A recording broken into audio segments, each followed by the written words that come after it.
하나님께서 오늘 우리에게 선포하시는 말씀은 이사야 9장 1절에서 7절 그리고 11장 1절에서 5절의 말씀입니다.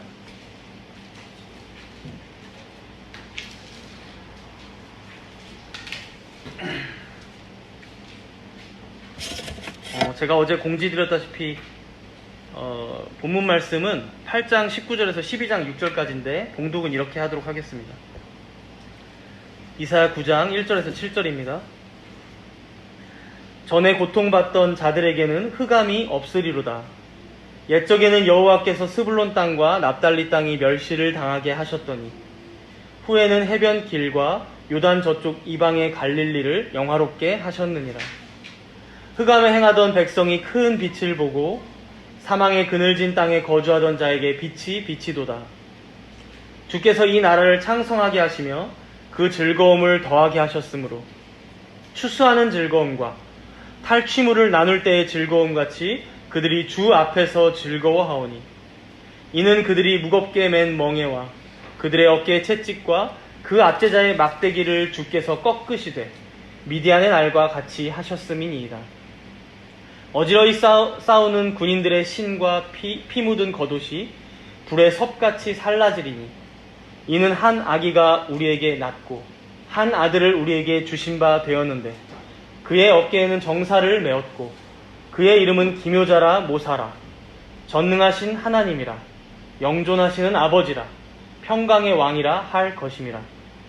그 정사와 평강의 더함이 무궁하며 또 다윗의 왕자와 그의 나라에 군림하여 그 나라를 굳게 세우고 지금 이후로 영원히 정의와 공의로 그것을 보존하실 것이라. 만군의 여호와의 열심히 이를 이루시리라. 11장 1절에서 5절 말씀입니다.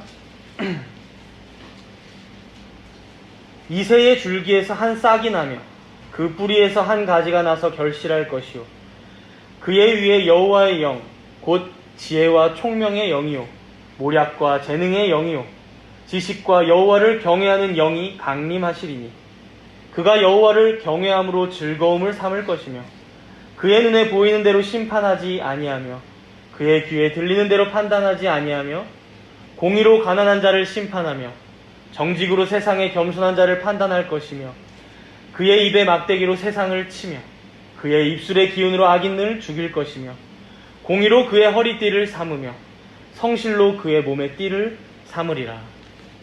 아멘. 우리가 오늘 말씀을 시작하면서 지난주의 말씀을 잠깐 떠올려 보면 좋을 것 같아요.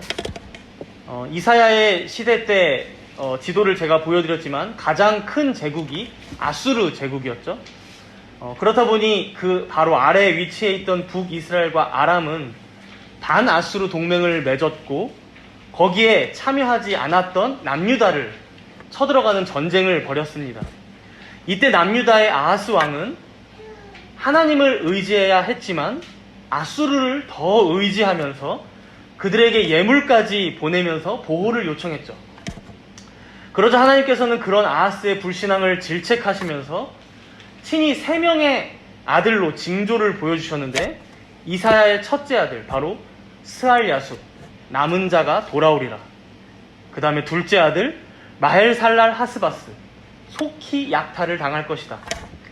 그리고 누구의 아이인지는 모르지만 임마누엘 하나님이 우리와 함께 계심이라. 이 세 아이의 이름들로 자신을 계속해서 신뢰하도록 다독이시고 설득하시는 것을 우리는 지난주 말씀을 통해 보았습니다. 안타까운 것은 그 본문에 바로 이어서 나오는 말씀이 오늘 본문이 시작되는 8장 19절인데요. 8장 19절. 8장 19절을 보시면 여전히 하나님께서 보여주신 그 징조와 예표보다 신접한 자, 마술사, 무당들의 말을 더욱더 신뢰하고 그것에 흔들리는 자들이 있다는 것입니다. 사실상 당시에 아하스 왕이 그러했죠. 그래서 우상을 섬겼죠. 그러나 하나님께서는 끝까지 이들의 마음을 돌이키시기 위해 너희들 그렇게 하면 안 돼 라고 하면서 경고하시는데요. 22절에 한번 보시면 8장 22절에 보시면 하나님의 말씀을 따르지 않고 다른 말들에 너희가 계속 흔들린다면 너희를 기다리는 것은 환난과 고통뿐이다. 심한 흑암 가운데로 떨어져서 너희들 빠져나오지 못할 거야 라고 경고하고 계십니다. 물론 우리가 지금까지 이사야서를 읽어오면서 여러분들도 이미 어느 정도 느끼실 것 같지만, 이런 심판의 경고가 나오면 뒤이어 나오는 말씀은 무엇입니까? 하나님께서 구원하시리라는 예언입니다. 우리 함께 이어서 나오는 9장 1절을 읽겠습니다. 9장 1절. 전에 고통받던 자들에게는 흑암이 없으리로다. 옛적에는 여호와께서 스불론 땅과 납달리 땅이 멸시를 당하게 하셨더니 후에는 해변 길과 요단 저쪽 이방의 갈릴리를 영화롭게 하셨느니라. 여기 개역개정 성경에는 명시되어 있진 않지만 원어로 보시면 이제 이 9장 1절이 어떻게 시작하냐면 그럼에도 불구하고로 시작합니다. 즉 하나님의 말씀을 믿지 않고 불순종하는 고통과 흑암에 빠진 자들이 분명히 이 8장 말미처럼 있겠지만, 그럼에도 불구하고 전에 고통받던 자들에게 흑암이 없으리로다 말씀하시는 거죠. 그러면서 스불론 땅과 납달리 땅에 대해서 갑자기 언급하시는데, 여러분 이 지역은 북이스라엘 지파 중에 한 지파들입니다. 그래서 북이스라엘 지역 중에서도 갈릴리 바다 옆에 위치한 곳이다 보니까 이방 제국이 쳐들어오면, 그러니까 아수르가 만약에 쳐들어오면 가장 먼저 침략의 대상이 되는 땅이고요. 그리고 가장 많은 이스라엘 백성들이 포로로 잡혀가는 곳이 바로 이 땅이에요.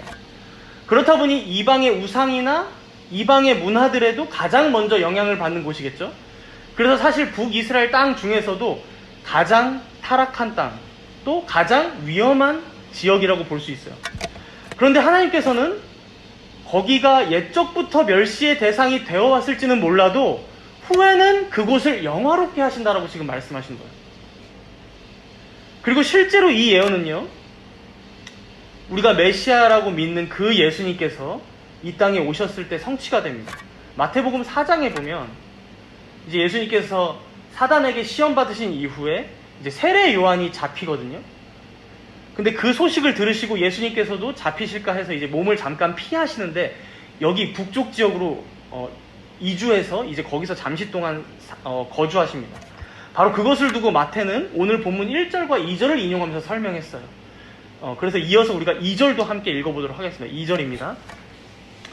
흑암에 행하던 백성이 큰 빛을 보고 사망의 그늘진 땅에 거주하던 자에게 빛이 비치도다. 그러니까 하나님의 말씀을 도무지도 듣지 않고 믿지 않고 신뢰하지도 않는 흑암에 행하던 그 백성들이 보게 될 빛이 누구라고 지금 정확하게 얘기하고 있습니까? 예언대로, 이사야의 예언대로 여기 북이스라엘 땅까지 오신 메시아, 바로 예수 그리스도시다 라고 마태는 이렇게 증언했던 것이죠.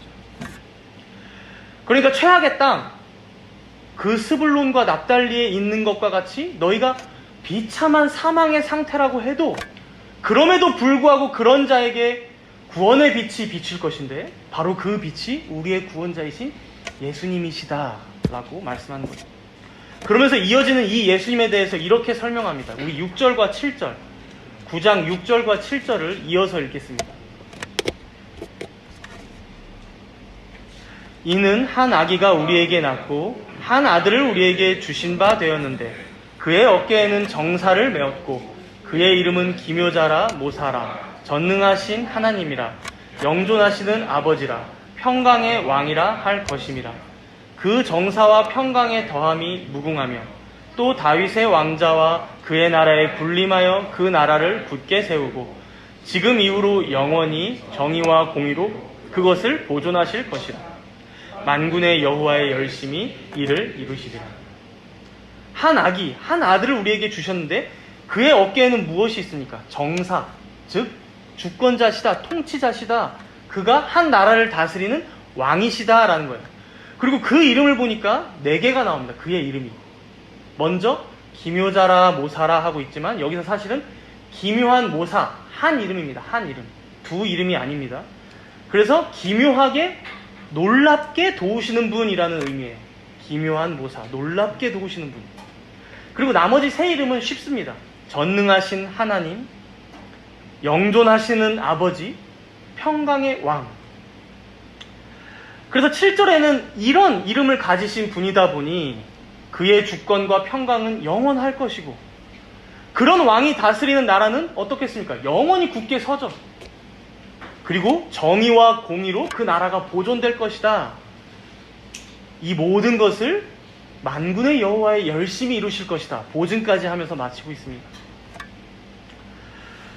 우리가 이제 여기까지 듣고 한 가지 생각해 볼 것은요, 이사야 선지자가 이 말씀을 남유다의 백성들에게 전했을 것이고, 그리고 지금 사실은 북이스라엘 흑암 가운데 있는, 실제적으로 스불론 땅과 납달리 땅에 있던 그 이스라엘 백성들도 듣지 않았겠습니까? 그 백성들이 이 말씀을, 이 이사야 선지자의 예언을 들었을 때 어땠을까요?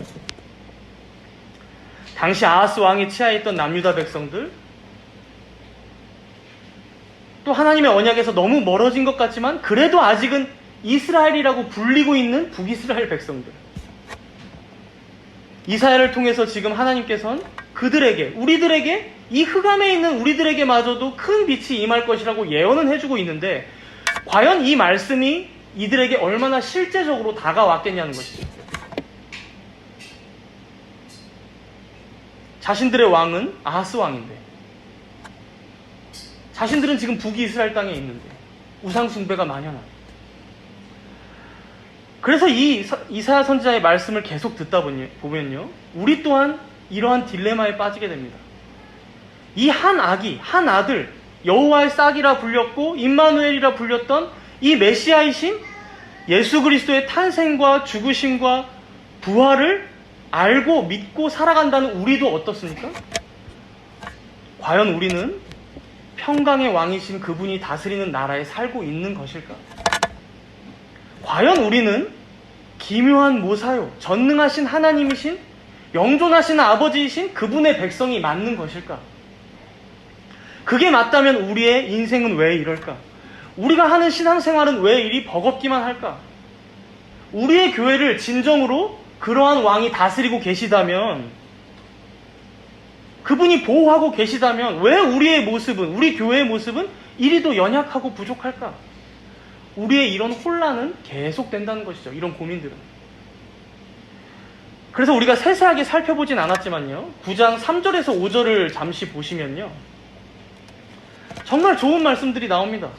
노예로부터 해방되는 말씀, 미디안의 날은, 이것은 기드온이 이겼던 날에 대한 비유입니다. 기드온이 이겼던 것처럼 승리할 것이다라는 말씀. 그래서 전쟁도 그쳐서 모든 군인들이 자기 신발이랑 겉옷을 다 태워버리는 날, 그러면 즐거움과 기쁨이 가득해야 되는데 그렇지 못하다는 것이죠. 우리의 현실은요.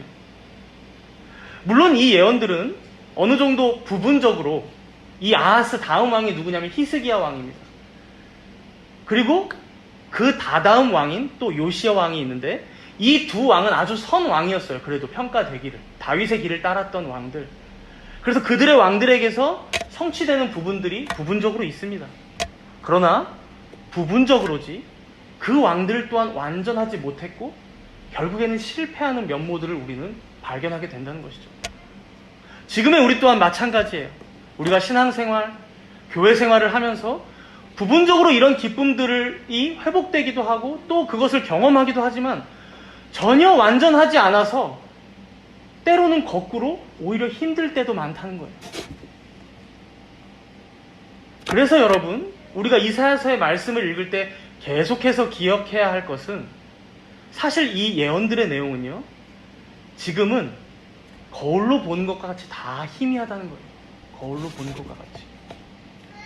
그러나 또 한편으로는 이 예언은 참으로 진리이기 때문에 그 날이 되면 여호와의 열심이 보증하듯이 여호와의 열심 가운데 반드시 다 성취되고 완성될 것이라는 말씀입니다. 그리고 그 과정은 임마누엘일 것이고, 그래서 한편으로는 마엘살랄 하스바스일 것이고 한편으로는 스알 야숲이 될 것입니다. 즉 하나님께서 우리와 함께 하심으로 한편으로는 우리의 죄악들을 심판하사 정결케 하실 것이며, 한편으로는 그 일들을 통해 반드시 남은 자들을 구원하사 돌아오게 하실 것이라는 의미입니다. 그래서 여러분, 이 이후의 말씀의 전개는 딱 이 두 방향으로 계속해서 흘러가는 거예요. 이 전체적인 그림을 여러분들이 잘 정리하면서 따라오시면 좋을 것 같은데요. 먼저 9장 8절에서 10장 4절까지 한번 눈으로 보실까요? 9장 8절에서 10장 4절까지요. 거기에 소제목이 뭐라고 되어 있습니까? 9장 8절 위에 10장 4절까지가 한 단락입니다. 주께서 이스라엘을 벌하시리라. 보통 그렇게 되어 있을 거예요. 이건 이제 북이스라엘에게 하시는 말씀이긴 하지만요, 결국 자신의 언약 안에 있던 백성들의 그 죄악들까지도 하나님께서 심판하시겠다는, 즉 마엘살랄 하스바스 하시겠다라는 말씀이 여기에 쭉 나오고 있습니다. 이 단락. 그리고 이어서 당연히 이 심판의 대상에는 하나님의 백성들만, 언약의 백성들만 있지 않습니다. 10장 5절부터 19절을 한번 눈으로 보세요. 10장 5절부터 19절. 누가 심판받는 내용이 나오고 있습니까? 당시에 가장 강성했던 대제국 아수르가 심판받는 내용이 나옵니다. 바로 그 아수르 또한 세상에서는 자기가 가장 세다고, 가장 강성하다고 뻐길지 몰라도 결국 그들 자신의 죄로 인해서 하나님에 의해 심판받을 것이다 라고 말씀하는 거예요. 그리고 심지어 이 아수르를 왜 강성하게 하셨는지, 왜 그것을 허용하셨는지 하나님께서는 이렇게 말씀하십니다. 우리 함께 10장 5절과 6절을 읽도록 하겠습니다. 10장 5절과 6절입니다. 아수르 사람은 화 있을진저 그는 내 진노의 막대기요 그 손의 몽둥이는 내 분노라. 내가 그를 보내어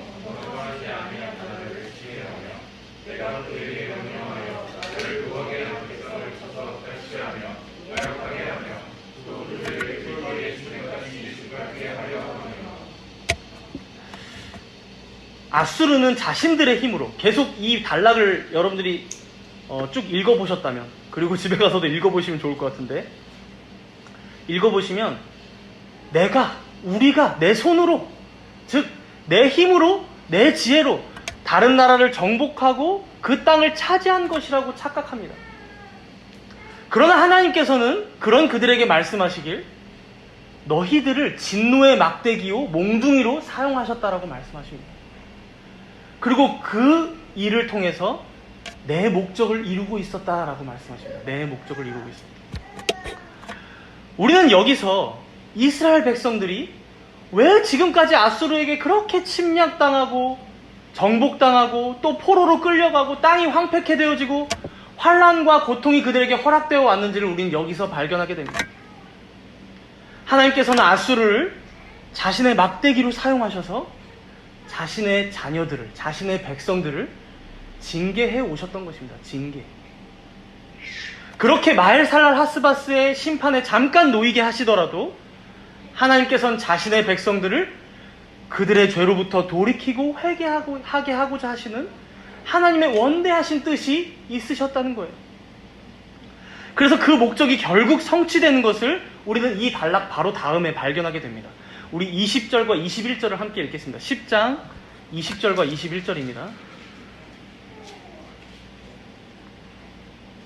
그날에 이스라엘의 남은 자와 야곱 족속의 피난한 자들이 다시는 자기를 친 자를 의지하지 아니하고 이스라엘의 거룩하신 이 여호와를 진실하게 의지하리니 남은 자 곧 야곱의 남은 자가 능하신 하나님께 돌아올 것이라.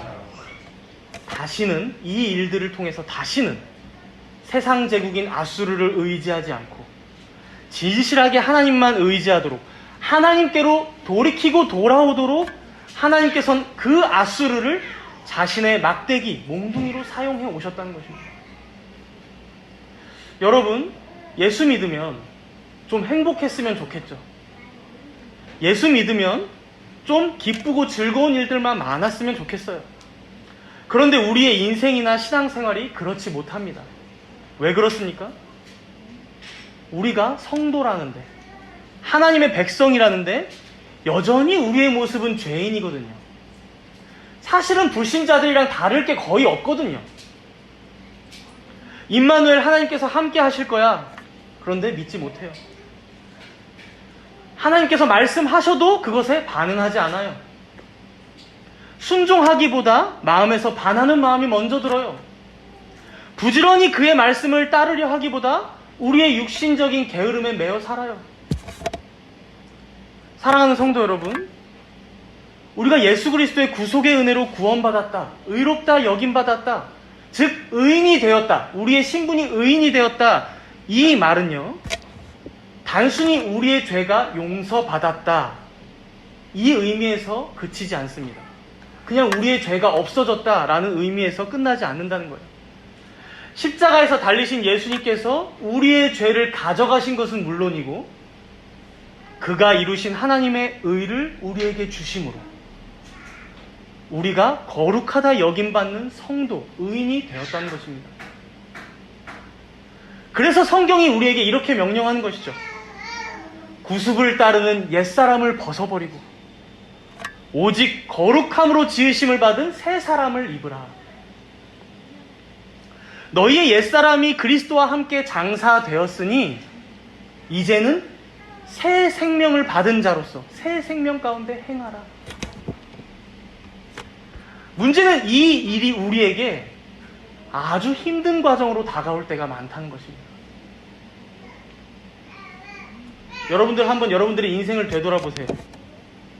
예수님을 믿고 얼마의 시간이 지났습니까? 5년입니까? 10년? 20년? 모태신앙들은 적어도 30년, 40년도 되실 것 같아요. 그러면 여러분들은 그 기간 동안 얼마나 하나님의 백성답게 성화되어 오셨습니까? 얼마나 많이 달라지셨습니까? 우리가 참으로 당황스러운 지점은요, 우리의 생을 마치기 전까지는 이 일이 결코 완성되지 못한다는 사실에 있습니다. 칭의 받은 성도라면 반드시 성화의 과정을 지나갈 터인데 그 성화가 이 땅에서는 완성되지 않는다는 사실이에요. 당황스럽죠? 그래서 들쑥날쑥한 거예요. 때로는 정말 거룩한 것 같다가도 때로는 야, 나처럼 불신자가 없다라고 할 때가 찾아온다는 것입니다. 그러나 중요한 것은 이것입니다. 우리가 오늘 말씀에서도 확인하고 있지만 하나님께서는 사탄마저도 자신의 도구로 사용하사 반드시 자신이 택하신 백성들을 결국엔 자신에게 돌아오게 하실 것이라는 사실입니다. 반드시 남은 자들을 돌이키사 끝끝내 자신을 의지하게 하실 것이고 자신의 말씀을 경청하며 자신의 말씀에 순종하는 자로 이끄실 것이라는 사실에 있습니다. 그러니 주 안에 사랑하는 여러분, 우리 생애의 모든 일들이 다 하나님의 도구요, 수단이 되어서 합력하여 선을 이루게 될 것을 믿으시기 바랍니다. 그것이 우리에게 때로는 실망으로, 실패로, 좌절로, 낙심으로 다 포기해버리고 싶을 때도 많고 체념해버릴 때도 있지만 심지어 우리의 죽음마저도 하나님의 뜻을 이루는 도구가 될 것입니다. 그러니 우리는 오직 하나님께만 영광을 돌리며 살아가는 인생이 되어야 할 것입니다. 이것에 대해 주님께서 우리에게 권면하시는 말씀이 나옵니다. 24절과 25절입니다. 10장 24절과 25절을 함께 읽겠습니다. 그러므로 주 만군의 여호와께서 이르시되 시온에 거주하는 내 백성들아, 아수르가 애굽이 한 것처럼 막대기로 너를 때리며 몽둥이를 들어 너를 칠지라도 그를 두려워하지 말라. 내가 오래지 아니하여 내게는 분을 그치고 그들은 내 진노로 멸하리라 하시도다. 여러분들 각자 인생을 되돌아보았을 때 여러분들에게도 하나님의 막대기, 아수르가 있으실 것입니다. 하나님께서 여러분들을 회개하도록 하기 위한, 그리고 하나님께서 여러분들을 더 성숙하게 빚어가시기 위한, 여러분들을 고민하게 만들고 고통스럽게 하며 자꾸 힘들게 만드는 어떤 하나님의 도구가 분명히 있으실 것입니다. 그러나 하나님께서 말씀하십니다. 두려워하지 말라. 왜 그렇습니까? 25절에 내가 오래지 아니하여 너에게는 나의 분을 그치겠다. 하나님께서 우리에게 징계로 허락하신 일들이 있을 수 있는데 그 모든 일들은, 그 모든 도구들과 수단들은 자신의 목적을 다하면 사라질 것이기 때문입니다. 그러니 그런 때에도 오히려 그 모든 것들을 수단과 도구로 사용하사 자신의 자녀들을 마침내 바른 길로 인도하시는 하나님을 신뢰하시기 바랍니다. 아담의 타락을 허용하시면서까지 자신의 아들이신 예수님의 죽음을 작정하시면서까지 여러분들의 영광스러운 그 구원을 영원전에 계획하셨던 그 경륜을 신뢰함으로 여러분의 모든 인생의 여정을 주님께 더욱 의탁하고 은혜를 간구하시는 여러분 되시기 바랍니다. 이사야 선지자는 이어서 이제 11장의 말씀을 통해서 다시금 이 내용을 확언해주고 있는데요. 우리 함께 11장 1절을 읽도록 하겠습니다. 11장 1절입니다.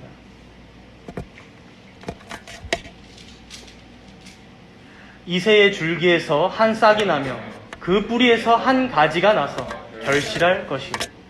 이새는 다윗의 아버지이죠. 이새의 줄기라는 말은 즉 다윗의 계보로부터 그 뿌리에서 한 가지가 나서 결실할 것이다 라고 예언합니다. 아까도 말했지만 당시 상황과는 완전히 반대되는 말씀이에요. 지금 다윗의 계보인 북이스라엘과 남유다의 왕들이 어떻게 하고 있습니까? 다 개판치고 있는데요. 다윗의 줄기들이 다 썩어서 이렇게 고통과 환난 가운데 있는데 이 말씀이 성취된다고? 결국 이 예언은 지금 현실은 그러할지 몰라도 그 몰락한, 그 부패한, 그 뿌리만 남은 왕가부터라도 하나님께서는 한 가지를 마침내 나게 하사 결실할 것임을 말씀해주고 있는 것입니다. 그래서 이 말씀은 궁극적으로 메시아이신, 즉 다윗의 계보로 이 땅에 오신 예수 그리스도를 통해 성취되는 말씀입니다. 2절에 보시면 11장 2절에 보시면 이 메시아는 성령의 충만함 가운데, 여호와의 영의 충만함 가운데 여호와를 경외합니다. 3절에 보시면 그 여호와를 즐거워합니다.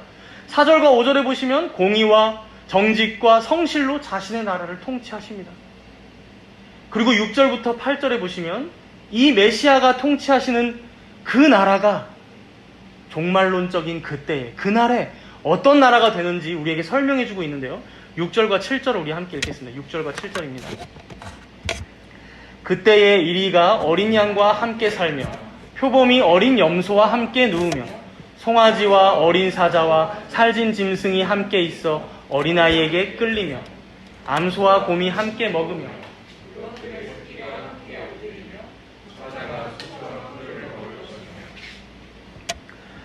우리가 지금은 상상하기가 힘든 풍경입니다. 짐승들의 본성이라는 게 있지 않습니까? 육식과 초식이라는. 이리는 어린 양을 먹고 사자는 송아지를 먹을 텐데 곰은 암소를 해칠 텐데 상상할 수가 없죠. 그러나 기묘한 모사, 놀랍게 도우시는 분, 전능하신 하나님, 영존하신 아버지, 평강의 왕이신 그 임마누엘 예수님께서 자신의 왕국, 자신의 나라를 온전히 통치하시는 그날이 오면 무엇입니까? 본성대로 행하지 않을 것이라는 것이에요. 즉 타락하여 죄인들이었던 자들 모두가 더 이상 자신들의 죄된 본성대로 행하지 않을 것이요, 하나님의 형상을 참으로 회복하여 우리의 왕이신 그분을 따라 성령의 충만함 가운데 여호와를 경외할 것이다. 그를 즐거워하게 될 것이다. 그를 따라 공의와 정직과 성실을 따라 살게 될 것이다. 이 말씀을 하고 있는 것입니다. 그래서 이어서 9절에 이렇게 결론적으로 말씀합니다. 함께 읽겠습니다. 9절입니다. 11장 9절. 내 거룩한 산 모든 곳에서 해됨도 없고 상함도 없을 것이니 이는 물이 바다를 덮음같이 여호와를 아는 지식이 세상에 충만할 것입니다. 그가 다스리시는 모든 곳에서 서로 해치거나 상하게 할 일이 없을 것이다. 물이 바다에 가득 차 있듯이 여호와 하나님을 아는 지식만이 이 세상 가운데 충만해질 것이다 라는 거예요. 여러분, 여기서 하나님을 안다, 하나님을 아는 지식이 충만할 것이다, 이것은 단순히 정보가 많다는 게 아니죠. 우리가 뭐 교리 공부를 많이 하고 성경을 줄줄줄 외우고 이 말씀이 아니죠. 하나님의 말씀을 참으로 듣고 행함으로 그에게 영광을 돌리는 자들이 우리 모두가 될 거야 라는 말씀이에요. 즉 완성될 그 나라는 바로 그런 곳이다 라고 설명하는 거예요. 그래서 여러분, 우리가 하나님 나라의 백성이 되고 그의 자녀가 되고 성도가 되었다, 이 말은요, 그저 우리의 삶이 조금 더 고상해지고 우리의 삶이 조금 더 윤택해지는 데 방점이 있지 않습니다. 하나님이라는 존재를 도구 삼아 우리가 더 행복해지는 데에 이 기독교의 목적이 있지 않다는 것입니다. 목적이 어디에 있습니까? 타락하여 죄인된 내가 그리스도의 구속으로 구원받고 변화되는 것을 통해서 오직 하나님의 영광이 되는 것, 하나님께 영광을 돌리는 것. 그렇게 하나님의 영원하신 목적을 위해 우리의 모든 인생과 마지막 죽음까지도 다 그 수단과 방편이 된다는 것, 바로 여기에 우리의 신앙의 방점이 있다는 것입니다. 그래서 사랑하는 여러분, 우리가 흔히 무게를 두는, 그러니까 어떤 신학들의 무게추가 어디에 있냐를 좀 본다면, 루터주의는 이신층, 복음주의는 자신의 구원, 알미니안주의는 성도의 행함, 이런 것에 가장 많은 무게를 둔다면요, 개혁주의는 오직 하나님께 영광, 이 목적을 이루시는 하나님의 절대 주권에 방점이 있다는 것입니다. 그래서 우리가 배우는 대오리 문답과 소요리 문답이 어떻게 시작합니까? 사람의 주된 목적은 무엇인가요?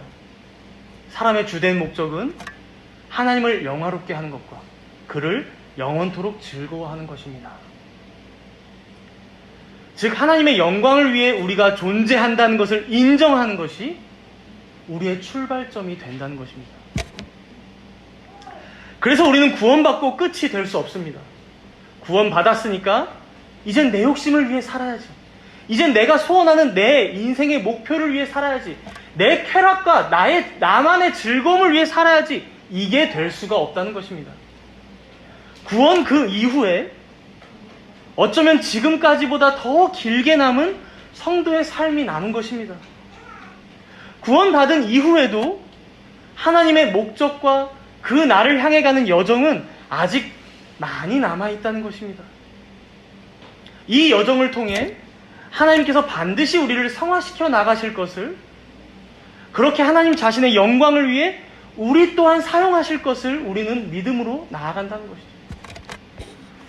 그래서 여러분, 우리는 그리스도가 통치하시는 이 하나님 나라의 확장을 무슨 이 나라 가운데 정의와 공의를 세우고, 그러니까 세상적인 정의나 공의를 세우고, 혹은 뭐 기존의 질서를 다 체계를 뒤집어서 개혁하고, 그렇게 막 세상에 나가서 예수천국 불신지옥을 외치면서 막 복음을 더 전파하는 모양새로 그렇게 거창하게 해석하지 않습니다. 하나님 나라의 확장을. 웨스트민스터 대오리 문답 191문답은 이 하나님 나라가 임하는 것에 대해서 이렇게 설명합니다. 주보에 보시면 나와 있습니다. 주보. 웨스트민스터 대오리 문답 191문답이에요. 제가 물을 테니 우리 답이 조금 길지만 한 목소리로 함께 천천히 읽어보도록 하겠습니다. 잘 새기면서.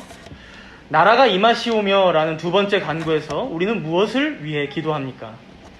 우리 자신과 온 인류가 본질상 죄와 사탄의 지배 아래에 있음을 인정하면서 죄와 사탄의 나라가 멸망하고 복음이 온 세상에 전파되며 유대인들이 부르심을 받으며 이방인들의 충만한 수가 차게 되기를 기도합니다. 또 교회가 모든 복음의 일꾼들과 규례들로 갖추어지며 부패를 제거하여 깨끗하게 되고 국가의 공직자로부터 지지와 옹호를 받기를, 또한 그리스도의 규례들이 순수하게 시행되어 아직 죄 중에 있는 사람들을 회심하게 하며 이미 회심한 사람들을 견고하게 하고 위로하고 성숙하게 하는데 효력있게 되기를 기도합니다. 더불어 그리스도께서 이 세상에서 우리의 마음을 다스려 주시며 그리스도의 재림과 우리가 그리스도와 함께 영원히 다스릴 때가 속히 임하기를 기도하고, 이상의 목적들을 가장 잘 이루기 위해서 그리스도께서 기꺼이 자기 나라의 권세를 온 세상에 행사하시기를 기도합니다. 여러분, 기도란 것은 단순히 기도의 내용에서 그치지 않고 우리의 전 삶의 태도가 우리의 기도 제목에 담기게 되는 것이죠. 우리의 전 삶의 태도가. 지금 신자의 삶의 태도의 이 방점이 어디에 가 있습니까? 우리는 여전히 죄와 사탄의 지배 아래 그런 비참한 생을 살아가고 있다 할지라도 그것을 인정하는 가운데 그리스도의 복음이 온 세상에 전파되어 하나님의 경륜과 뜻이 이루어지기를, 또한 이것을 위한 기관인 주의 교회가 복음의 일꾼들, 즉 직분자들로 갖춰지고 바른 규례들이 시행되기를, 그래서 그것이 죄인들을 회심시킬 뿐만 아니라 또한 이미 회심한 자들인 신자들이 변곡해 되어짐으로 성숙하게 하시기를, 그렇게 이 세상 가운데 우리가 나아갔을 때마저도 우리의 마음을 다스려 주시기를, 그렇게 하나님의 나라가 우리 가운데 임하고 또 속히 주의 재림 가운데 완성되기를 기도하는 것입니다. 그래서 하이델베르크 요리문답도 여러분 잠깐 눈으로 보시면 그 답에 뭐라고 되어 있습니까? 주의 말씀과 성령이 우리를 통치하사 우리가 점점 더 주님께 순종하게 하시고 그렇게 주의 교회가 참으로 흥황하게 될 것을 기도하는 것이죠. 하나님 나라가 임하옵시며 라는 기도에서. 사랑하는 성도 여러분, 우리는 계속해서 직장에도 다닐 것이고 교회도 다닐 거예요. 친구들도 만날 것이고 우리에게 있는 아이도 키울 거예요. 그렇게 밥도 먹을 때가 있고 쉴 때도 있고 잠을 잘 때도 있을 것입니다. 그렇게 평범하게 살아갈지 모릅니다. 그러나 그러한 우리의 모든 삶의 과정과 여정이 오직 하나님께 영광을 돌리기 위해 존재하며 또한 이러한 모든 여정을 통해 더욱더 하나님을 알아 그를 경외하게 되는 한 사람 한 사람으로 빚어가시며 결국에는 모든 것이 합력하여 선을 이루고 하나님께 영광이 되는 일로 이끌어 가실 것을 여러분들 꼭 기억하시기 바랍니다. 우리가 지금은 이 진리를 다 이해하지 못한다 하더라도, 그래서 어떤 때에는 이렇게 하나님께 너무 매여 있는 인생이라는 게 좀 기분 나쁠 때도 있고, 너무 내가 질질 끌려 사는 것 아닌가, 나의 자유의지는 없는가, 이런 기분이나 이런 상태가 될 수도 있습니다. 그러나 그러한 모든 기분과 상태마저도 하나님의 열심 가운데 결국 우리를 한 명의 하나님의 자녀로, 성도로 변모시켜 나가시는 과정임을 여러분들 꼭 기억하시기 바랍니다. 그러니 주 안에 사랑하는 여러분, 하나님께서 우리 주변의 아수르를 통해서 우리에게 징계하시는 것 같을 때면 그의 공의로우심을 찬양하시기 바랍니다. 그가 용서를 베푸사 우리를 안아주실 때에는 그분의 자비로우심을 경배하시기 바랍니다. 그가 자신의 약속을 기억하사 응답하실 때에는 그의 진실하심과 성실하심에 감사와 찬송을 올려드리시는 여러분이 되시기 바랍니다. 바로 이러한 삶이 하나님께 영광 돌리는 삶이에요. 우리가 이 땅에 존재하는 목적이기 때문입니다. 그래서 이사야는 이제 임마누엘의 징조로 시작했던 이 긴 단락을 마치면서 이사야 12장에서 이렇게 여호와 하나님을 찬양하라고 우리에게 말씀합니다. 우리 함께 12장 전체를 쭉 읽도록 하겠습니다. 짧으니까 다 읽자고 하는 겁니다. 1절에서 6절까지니까. 이사야 12장 1절에서 6절입니다. 함께 읽습니다. 그날에 내가 말하기를 여호와여 주께서 전에는 내게 노하셨사오나 이제는 주의 진노가 돌아섰고 또 주께서 나를 아니하시오니 내가 주께 감사하겠나이다 할 것이니라. 보라 하나님은 나의 구원이시라. 내가 신뢰하고 두려움이 없으리니 주 여호와는 나의 힘이시며 나의 노래시며 나의 구원이심이라. 그러므로 너희가 기쁨으로 구원의 우물들에서 물을 기르리로다. 그날에 너희가 또 말하기를 여호와께 감사하라. 그의 이름을 부르며 그의 행하심을 만국 중에 선포하며 그의 이름이 높다 하라. 여호와를 찬송할 것은 극히 아름다운 일을 하셨으니 이를 온 땅에 알게 할지어다. 시온의 주민아 소리 높여 부르라. 이스라엘의 거룩하신 이가 너희 중에서 크심이니라 할 것이라. 영원전에 하나님께서 택하신 자들, 시온의 백성들, 영적인 이스라엘들, 하나님의 자녀들, 바로 여기 있는 여러분들이 그날이 되면 이렇게 영광스럽고 아름다운 말들로 하나님을 찬양하게 될 것이라고 이사야는 말씀하며 명령하고 있습니다. 하나님은 나의 구원이시다. 내가 그를 신뢰함으로 두려움이 없을 것이다. 주 여호와는 나의 힘이시며 나의 노래시며 나의 구원이심이라. 여호와께 감사하라. 그의 이름을 부르며 그의 행하심을 만국 중에 선포하며 그의 이름을 높이리라.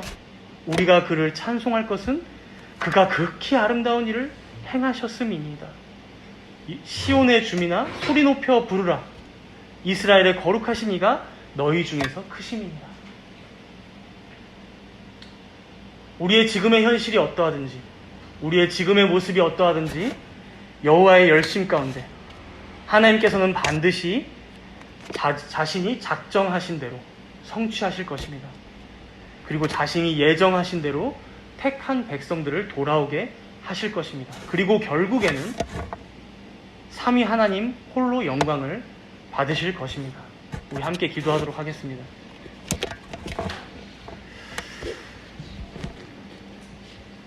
주님, 지금은 우리가 하나님의 말씀을 읽고 들어도 참 희미할 때가 많습니다. 그래서 우리가 하나님을 잘 믿지 못할 때도 많고 불신하기도 합니다. 그러나 하나님의 진리의 말씀보다 우리가 사실로 받아들일 내용이 이 세상에 어디 있겠습니까? 우리의 어리석음을 회개하며 나아가오니 주님 긍휼히 여겨 주시옵소서. 그리하여 기묘한 모사여, 전능하신 하나님이요 영존하시는 아버지요 평강의 왕이신 주님께서 당신의 열심 가운데 이루실 그 구원의 영광을 우리가 미리 듣고 보고 믿게 하여 주시옵소서. 그리하여 그 과정이 참으로 다사다난하겠으나 엎드러져도 하나님 앞이요 누워도 하나님 손안에 있음을 신뢰하며 하나님께서 바라시는 그 영광의 자리로 나아가기를 서슴지 않는 우리 모두가 되게 하여 주시옵소서. 우리 함께 잠시 동안 이렇게 조용히 회개와 감사와 결단의 간구로 나아가도록 하겠습니다.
주님,